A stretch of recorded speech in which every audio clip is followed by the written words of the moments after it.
My friend Danny White and I grew up on the same block. I was in the 3rd grade when his parents, Pastor White and Lady May, moved into the red brick house on Vincent Street. For the first few weeks, we did not speak. My parents were not religious, and his parents did not care for him to visit. Still, Danny had a free spirit, so our friendship persisted. I'll never forget the time I caught Danny and Smithy Jones kissing in my closet at my 13th birthday party. I discreetly left the room, and later that night, I revealed to Danny my truth that I like boys too. Man, I would have never known, he responded sarcastically. My feelings were hurt, but moments later, we were both laughing hysterically. We became thick as thieves. He stole hearts and I, other things. Like the time of guys who could not determine if they preferred my company or that of a woman. I think back, senior year at high school, homecoming game. I hated sports, but Danny played football, so he insisted I go. It was 4th quarter. We were ahead by 2. I felt a tap on my shoulder and I heard a voice saying, "I never see you outside of school." I looked to my right. To my surprise, it's 6'2", hazel-eyed Brian Washington. At that time, even his name sounded marvelous. We started talking, we started walking, we started doing things. He made me promise I would keep to myself, and I was good at promises, so I obliged. We kept up facade until freshman year at college. I thought the secret was well hidden, but Danny said it was pretty obvious. See, by 5th grade, Danny was all the way out.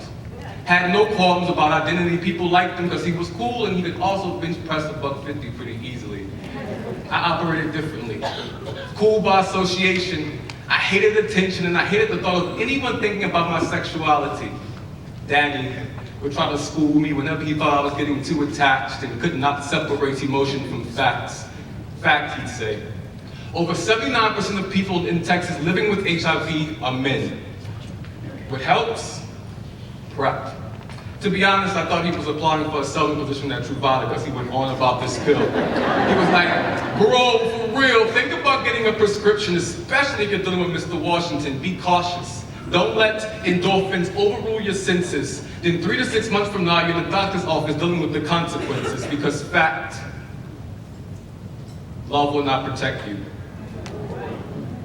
Fact, love will not protect you." Did you know that in 2015, 1 in 5 new HIV cases were young adults between the ages of 13 and 24? Did you know that in 2015, 1 in 5 new HIV cases were young adults between the ages of 13 and 24? He went on and on and on, and I was like, "Pastor Dan, I've been delivered." He smiled and said, "You know I'm being serious. We cannot make a difference if all you do is listen. Action must be implied, especially when the choice is literally live or die."